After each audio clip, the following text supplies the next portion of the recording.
राम जी का नाम लेके राजनीति नहीं करनी पड़ती, इतना बुरा वक्त नहीं आया है टीएमसी का। প্রস্তুত আপনারা? আমরা অলওয়েজ রেডি, বর্ন রেডি। লা ইলাহা ইল্লাল্লাহ মুহাম্মাদুর রাসূলুল্লাহ। কথা দিতে পারি যে আগামী দিনে 22-22 হবে। আজকে এখানে যে এনার্জিটা আমি দেখছি সেটা আমাকে সেই কথা বলছে এবং সেটা আমার নেত্রীর কাছে পৌঁছবে এবং যা কাজ আমরা করব আপনারা দেখবেন। এখানে যতজন মনোনীত কাউন্সিলর হবেন তৃণমূল কংগ্রেসের প্রত্যেকে আপনাদের দুয়ারে দুয়ারে তারা উন্নয়ন পৌঁছে দেবে। দেখুন, আমি একটাই কথা বারবার বলি, এই যে বিজেপির বিধায়ক হলো সব হলো, কিন্তু তারপর তোমার দেখা নাই রে, তোমার দেখা নাই, পাওয়া গেল না। কোথায় পাওয়া যায় বিজেপির বিধায়কদের?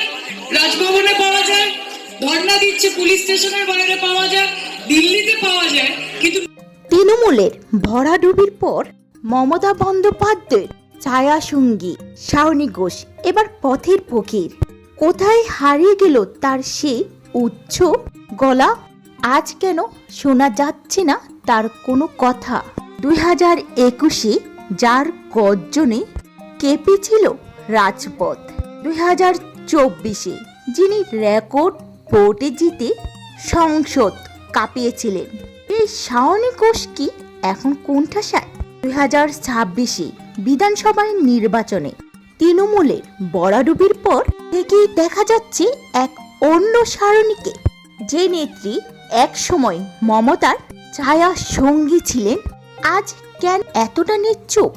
কেনই বা তার সাথে নেত্রীর যোগাযোগ বিচ্ছিন্ন? 2026-এ নির্বাচনী তৃণমূলে অভাবনীয় ফলের পর থেকে শাওনি ঘোষকে সেভাবে আর ময়দানে দেখা যাচ্ছে না। বিশেষ করে যাদবপুরের মতন গুরুত্বপূর্ণ জায়গায় দলের ফল প্রত্যাশিত না হওয়ায় দলের ভেতরে প্রশ্নের মুখে পড়েছেন তিনি। আর এই হারের গানি থেকেই কি শাওনি নিজেকে আড়ালে নিয়ে গেলেন? দলীয় মিটিং বা নবান্নের ডাক সবখানে শাওনির অনুপস্থিত, এখন টপ অফ দ্য টাউন।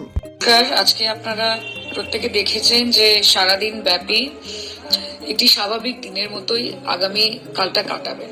আপনারা ভয় পাবেন না। কোনো রকমের ঝামেলা হলে, কোনো রকমের অসুবিধে হলে পুলিশ প্রশাসন তারা আপনাকে সুরক্ষিত রাখতে দায়বদ্ধ এবং তারা তাদের কাজ করবে।